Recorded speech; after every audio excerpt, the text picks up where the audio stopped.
All right. So, what we want to do is master acquisitions, right? That's part of it. And part of mastering acquisitions is going to be deal structure.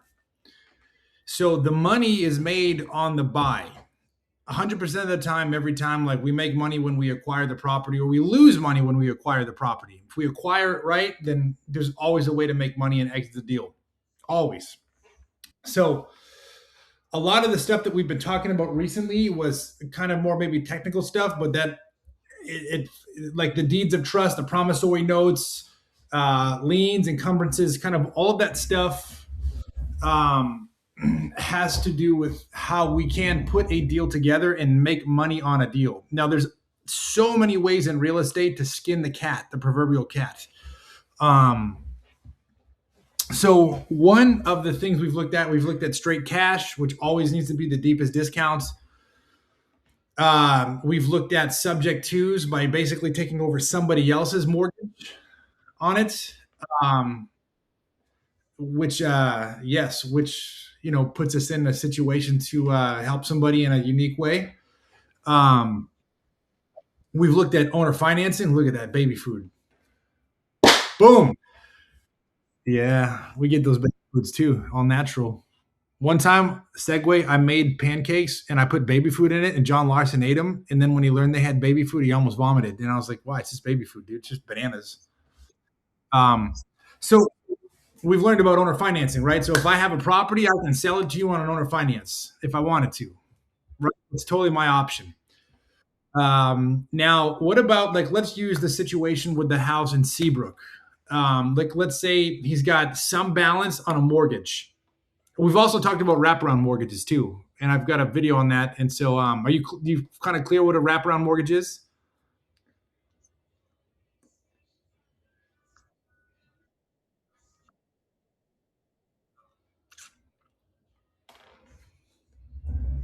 I mean, can you see? Can you see? Let me share my screen with you. Let me share my screen. All right. Let's say mortgage. Nope, that's not how we spell that. Mortgage. Yeah, equals 150K balance at say 3.5% interest at let me just do the math just for the sake of simplicity. Uh, let me just pull. Let's say we had a $200,000 balance, 200K. That's eight. So the principal PI equals 898 a month. Okay, following me here. All right, plug your spacer in. I'm gonna get a drink. Pause. Hallelujah. I got my Dr. Zevia, man. It's my Dr. Pepper knockoff, but way more healthy. Yeah, I don't even like Dr. Pepper. All right, so I need you to follow me here because something that's interesting. What you're going to hear a lot in the when you get into the real estate world is amortization schedule. Right? So, or an AM. AM is short, an AM period. All right. So, amortization. So, okay. So let's say,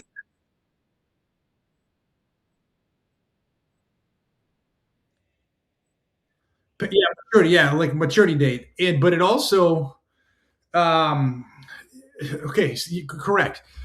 So let's say we had a 200K original balance.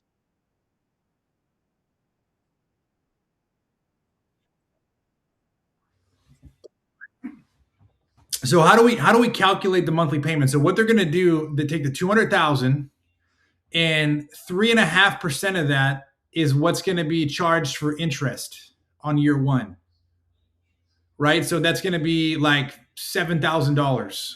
And so they take the 7 grand and they spread it over 12 months and that's going to be what your interest, like that's going to be how they calculate the payment, right? So the what makes it a little interesting is the amortization. Follow my mouse here. Let me, can I do this? Can I actually draw?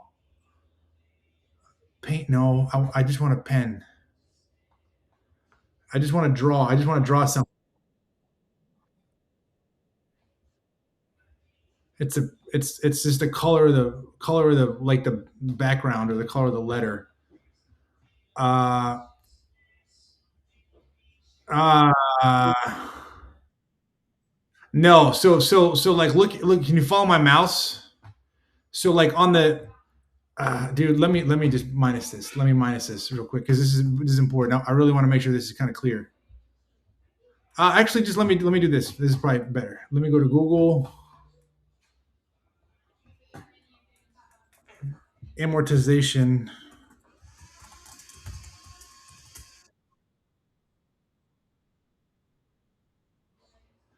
Yeah, it just takes a long time. All right, visual. All right, here we go. That's what I'm looking for.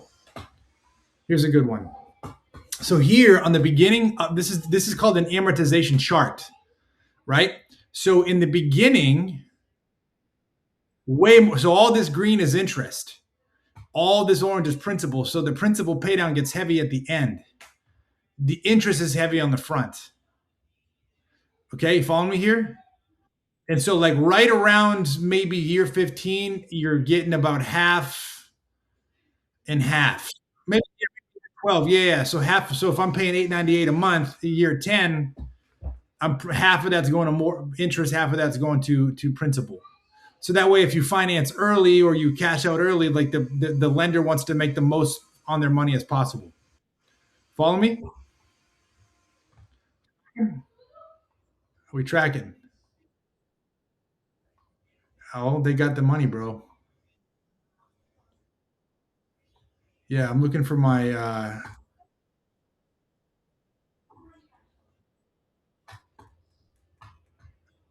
you with a brand new mortgage. Yes, it will start over. Where is my document that I had up there? I think I lost it. I'll have to start again.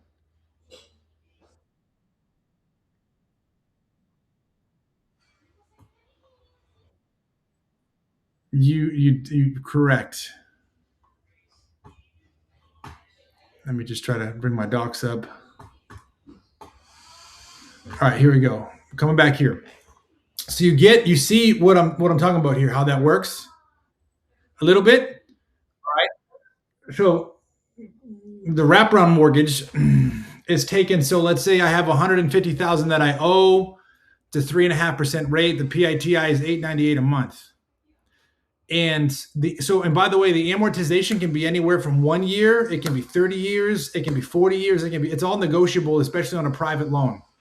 All right. Banks are typically going to give you a 15 or a 30. That's standard. Sometimes you can get a 20. Sometimes you can get a 25. Commercial is a little bit different. Sometimes 20, 25 is normal on commercial. Some might do a 30. Some might do a 40. Now, this is just something to think about. So, okay. So let's say I have a mortgage on my house. I owe 150K on it at 3.5 interest rate. It was a $200,000 original loan. And so my principal and interest payment's $898 a month. Let's say I sell my house to you I sell my house at say 275,000. Okay, and you give me with say 25K down. Okay, so I make a down payment. Mortgage 2 is 250,000, and I'm going to charge you 8% interest equals a principal and interest payment. Let me put it at. Okay, let me do the math here. Let me just do the quick amortization here. So 250,000 at 8 is going to give me a principal and interest at $1,834.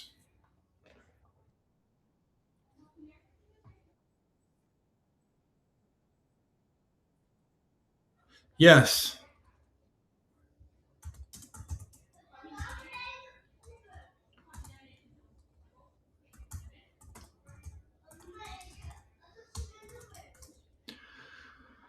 Okay, so that's going to be principal and interest. So what's going to happen is end buyer pays seller via a third party debt servicer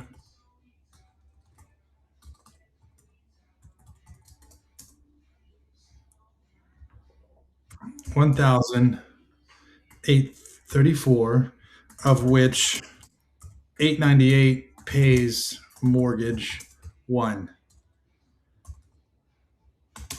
Uh, seller's monthly cash flow. Remember, this is pure cash flow because remember when we talked about cash flow before, like on a rental, like you have to factor in operating expenses. You have to factor in like maintenance. You have to factor in vacancy. You have to factor in like property manager, maybe landscaping, capital expenditures. Like if the HVAC goes out, you need to have all that stuff accounted for in your underwriting. Here, so whatever the difference is, let me see the math. 1834 minus 898. Let me see what that comes out to. It's almost going to be $1,000. So 1834 minus 898. So that's $936. That's phenomenal. Okay. And so that's this is going to continue for a long time. And once this first note's paid off, then the cash flow goes up to 1834.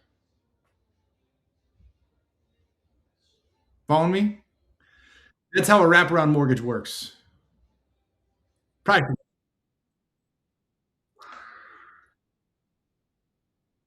No.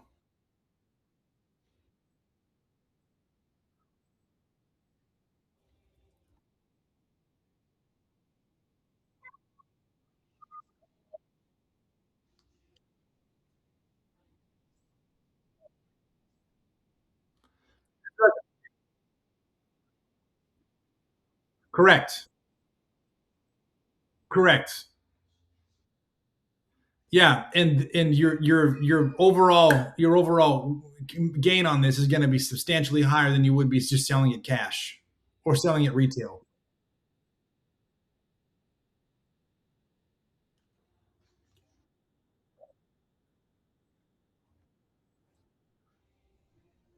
Yeah, what's the number? Yeah, so my $250,000 more than doubled for me.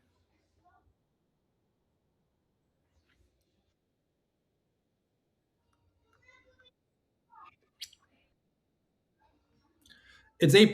So the 8% is an annualized yield. Yeah, so 8%. So like we said, so to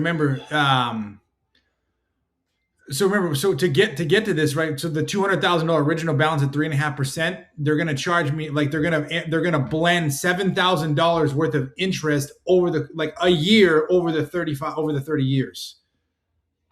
So if you take 7,000 and times it by 30, that's gonna be the total amount of interest that pay on that first mortgage. So the 8% is annualized.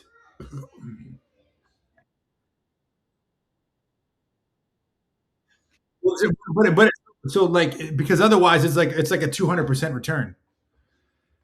In the long run, that's the money working for you at an 8% annual rate. That's why over 30 years, that money will double for you, right? That's investment. So this is using my asset to work for me. This is putting my asset to work.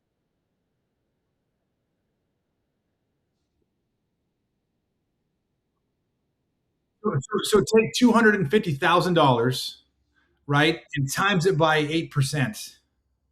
What's the math on that? 20,000 times it by 30.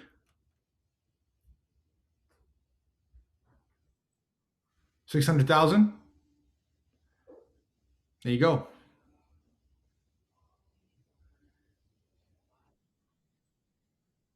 Yes, of the original loan amounts.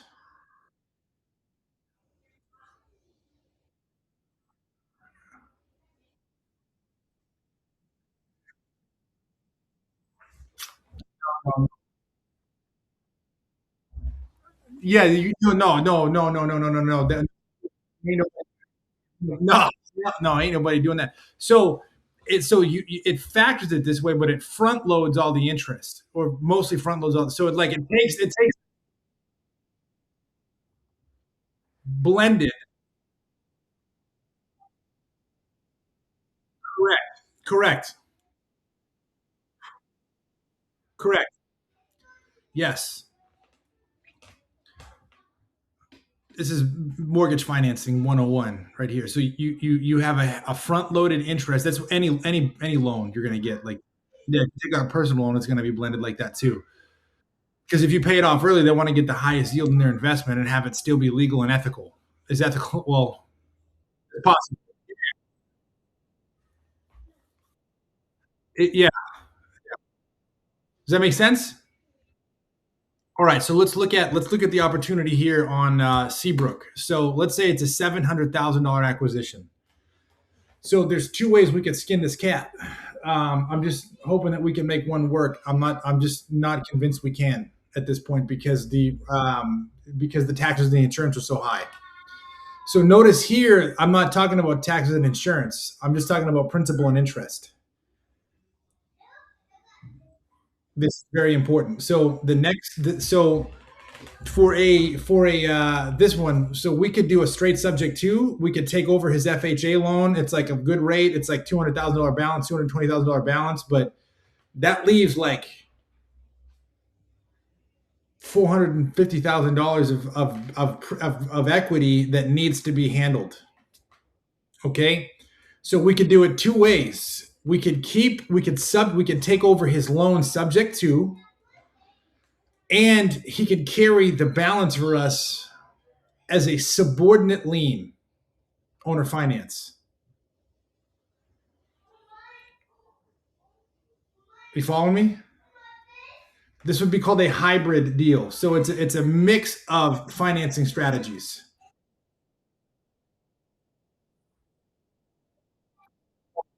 No, it's a mix of subject to and owner finance. So because we're taking subject to, there is no need for a wrap here. There's no wrap here. All right. So 200 grand. So let's say we're buying it for 700,000. We're going to give him 50 down. So that's $650,000 that needs to be taken care of somehow. So we can take over his FHA loan at 200 grand. Okay. So that's $450,000 that needs to be financed. So he's going to finance the $450,000 in a second position subordinate lien. So essentially, we would be sending two payments. Yeah, it's really one payment, but it's going to two different locations. Yes, correct. One pays Freedom Mortgage or whoever his lender is, and the other one pays him. You following me?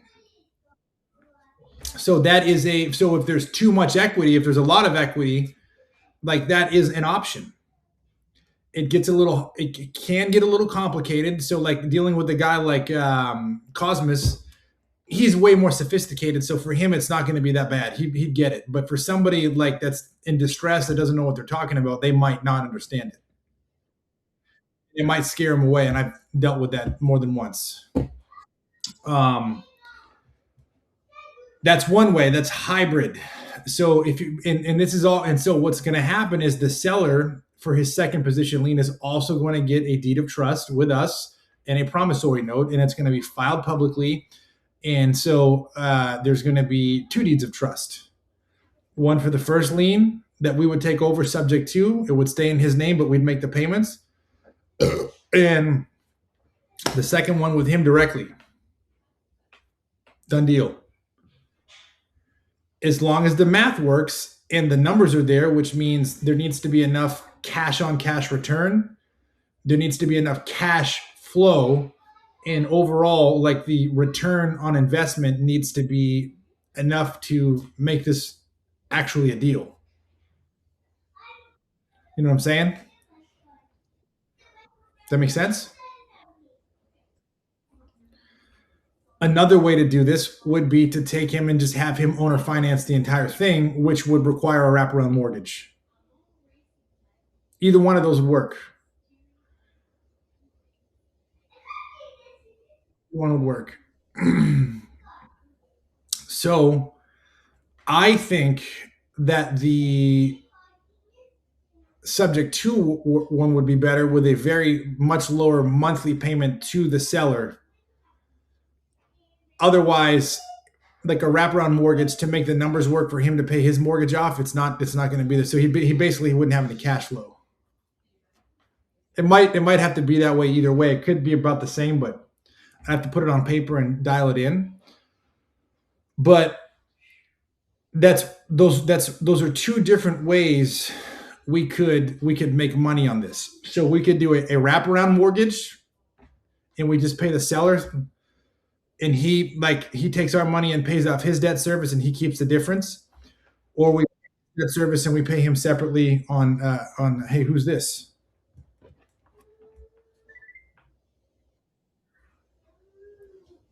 That's Isaac Martinez. Nice, he responded. Firehouse.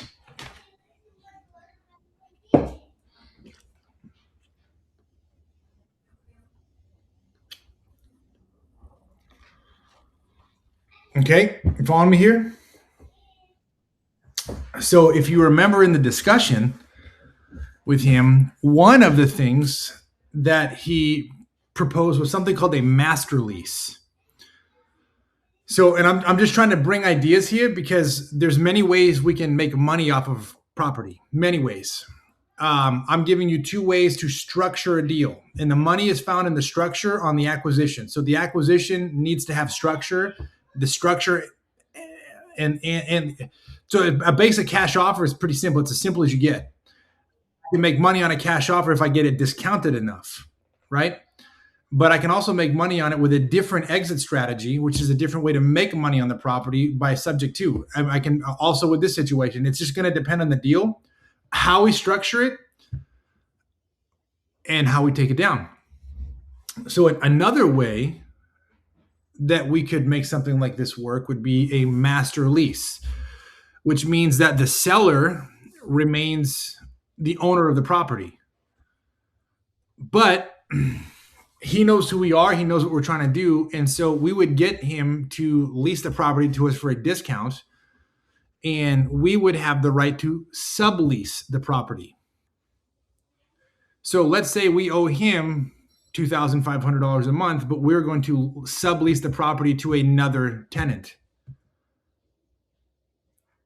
right? And so let's say our tenant pays $4,500 a month. Well, there's a potential $2,000 spread there. And let's say we save $1,000 for operating expenses. So I could make $1,000 a month on that house if I put a tenant in there and not fixing it up, but I mean, I'm responsible for operating the asset. Like I'm responsible for, yeah, I could fix it up if I wanted to. I could, do some landscaping, but I'm responsible to manage. All I got Yeah, all I got to do is make sure I'm paying the seller, and all that stuff is negotiable. Repairs are negotiable. That's one way. That's called arbitrage. And so you'll see this. You can do so. Like this would make a lot of sense in the residential space with like a duplex or a quadplex, or like a pad split where you like have a large house with multiple rooms and you can rent it out by the room. Or if you had like for example my house in San Antonio, I don't know if it's zoned properly, but like because I have a 5-bedroom house with 3 bathrooms in it and I have 2 1-bedroom apartments in the backyard, I could potentially use that house for like a sober living or like a small group home,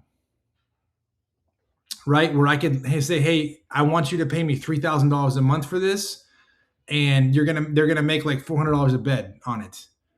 But let's say somebody came to me and I was just like, okay, I just want $3,000 a month. I'm happy making $800 a month on it.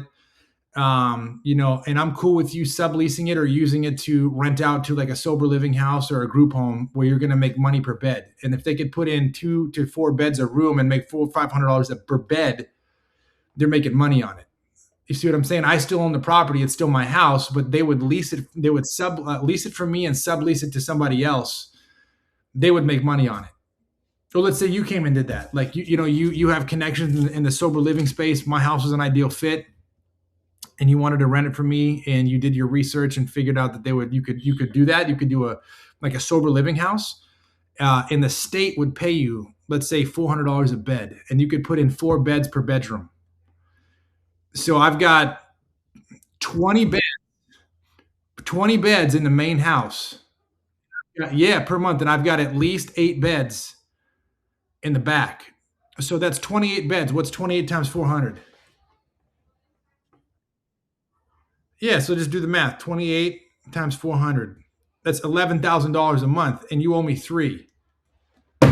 It's an $8,000 spread. Now you're gonna have to put some money into keeping the property up. You're gonna have to put some money into like operating the thing. But I mean, for the most part, you can make 4 grand a month, at least $4 or $5,000 a month by using my property and using it in such a way. You see what I'm saying?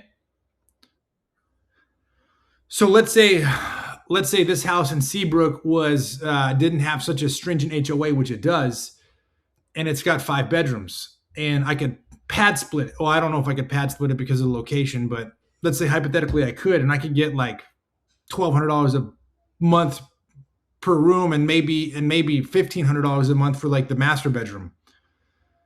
Well, I could pull in $6,000-7,000 a month, maybe $6,400 a month like that, and if I owed him 3,000, well, and I spent 20% of that for whatever. I'm making over $1,000 a month by doing that. Following me? That's another way to make it happen. So, like for this specific deal, I wanted to really focus on the hybrid aspect of this, where essentially like a hybrid deal in this perspective as a way to structure and acquire the deal would be getting some of the finance would be subject to. Okay. And some of the other aspect of this would be owner finance. I'm still able to buy the deal. I'm still able to structure a deal creatively, but that's the way in which we would do it. Does that make sense? If we can't work it out, a master lease is also another way to do it. And the last one that we could talk about would be like a contract for deed. I'm not sure. I'd have to look, but I'm not sure if those are legal in Texas anymore. They might be illegal. I'd have to look, but a contract for deed is great because a contract for deed essentially is structured just like an owner finance, except the buyer does not get the title until like the seller's paid off. But it allows the seller to absolutely control the property. So if I was selling a house, a contract for deed is great because you have equitable, like the buyer has equitable interest. They have money vested into it that's non-refundable. They can have total control of the property. They can do whatever they want with it. But if I'm a seller, if there's a default that's not cured according to the contract, then I don't have to foreclose. I can just evict. And I paid money that whole time that's non-refundable. It's mine. You see what I'm saying? As a buyer, it's also another option to do. And so I'll give you an example. Like there's a property in San Antonio that I was looking at buying, and it wasn't in an ideal neighborhood, but so it was a small lot. I mean, it might have been like a 15th of an acre, maybe. And so the owner there had a pretty like a 2,600 square foot house. It was a 2-story house. It was pretty nice. It was nice enough. And he had a garage in the backyard that he transformed into a 1,500 square foot house, and it was actually pretty nice. He just didn't have any yard. So I actually would have bought that house, but my wife was like, "No, I want a yard. I need a yard. I have kids, And I was like, "Okay, I get it." So after we moved to San Antonio, that house didn't sell. That house was still in the market, and it wasn't moving. And so here's the thing, though: the guy did not pull permits to build the back house, and the And the per the zoning regulations for how where his because his house was in city limits, he built it too big, so it would not have been permittable. Now he didn't pull the permits because he didn't want to pay taxes, and I get it. I wouldn't want to pay taxes either. So and he was not able to get but he wouldn't have been able to get a permit for it because it was too big anyways, right? So for this is called an ADU or an accessory dwelling unit, which in Texas they call them casitas. All right, that's just kind of the slang or the street name for it. So like a casita or an ADU, according to zoning regulations here in San Antonio, can be up to 800 square feet or half of the square footage of the main house, whichever is larger. You following me? I think this guy's house is 2,700 square feet, but the casita in the back was almost 1,600. So it was more like the larger would have been half, and his house exceeded half. So all this is to say is having experience with the like the stop work order people, like the zoning code enforcement here in San Antonio, dude, they don't mess around. They, dude, they don't mess around. Like, yeah, and they mess with you. They mess around. Yeah, yeah. So here's an example. I because I knew that, and if I bought that house and took title to that house, I would be responsible if somehow the city came and found out and they said tear it down, because they will, or they'll fine me big time. So it's like, okay, I'm willing to do this, but I want to do this on a contract for deed where I will pay you some money to take over the property and I'm going to rent out the entire thing. I'm going to make payments faithfully to the seller, and he doesn't have to worry about the property at all. I'm going to make him payments, and if I don't pay him, then he can just take it back. But at least he still made some money. And I want to do this because in the event that the city comes and they want to take the house, well, like I can just walk away as the buyer. See what I'm saying? I can just back out and say, "Hey, I'm out." Now, if I had worked something out with him and I in 20 years I paid him off and the property was free and clear, well then if they came to take the house down, it wouldn't be so painful. It would suck, but it wouldn't be as sucky as it. Yeah, I made my money, and so like but I'd still make if it's owned free and clear. I'm still going to make money off the main house. So I'm just saying it for this is a situation where like a contract for deed would have been better than an owner finance. It works very very similar. It almost works the same way functionally, but it's just an owner finance, the buyer gets the deed, but at a contract for deed, the seller keeps the deed until the money has been fully paid. Um, I don't know. I have to look. I know there's an issue with a lease option. Like a lease option in Texas works different than every other state because they're trying to protect people who've been taken advantage of. But I'd have to look. I'd have to look. But a contract for deed is awesome. It's a great tool. These are all awesome opportunities. And so, but these are just different ways to acquire property and make money on real estate. All different ways. None of them is wrong. It's going to be deal specific and how you or us as a buyer can make money on it. Does that make sense? You tracking here? So we just reviewed wraparound mortgage, how a wraparound mortgage works. Do you feel like that makes sense to you now? Okay, so we talked about a hybrid acquisition where you have an acquisition price and it's going to be financed by first option, subject to taking over the remaining note and whatever is left, the seller finances to us on monthly installments.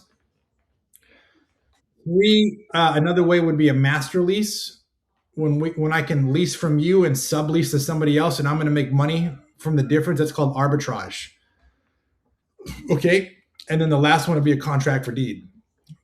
Works very similar to a seller finance, but the seller the deed actually will stay in escrow. Like it won't transfer. It'll sit in an escrow account until So it's not going to sit in an escrow account, but it's going to sit and remain open until the until it's settled. Where if I default on it, then it goes to the seller, and if I satisfy it and we have the proof of payment, all that stuff, then it goes to me as the buyer, and then the buyer's finally done. So it's just so if anything, that mitigates the risk for a seller on an owner finance quite substantially. Following me? And that's it. So these are just different ways we can acquire the property. Do you understand how a novation works too? Okay.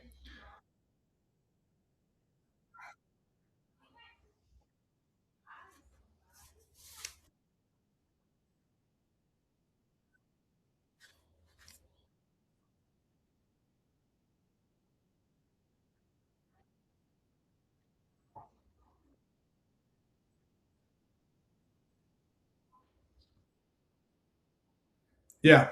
Okay. You got it. Okay. We're tracking here. Looking good. All right. Awesome. I'm gonna hit this.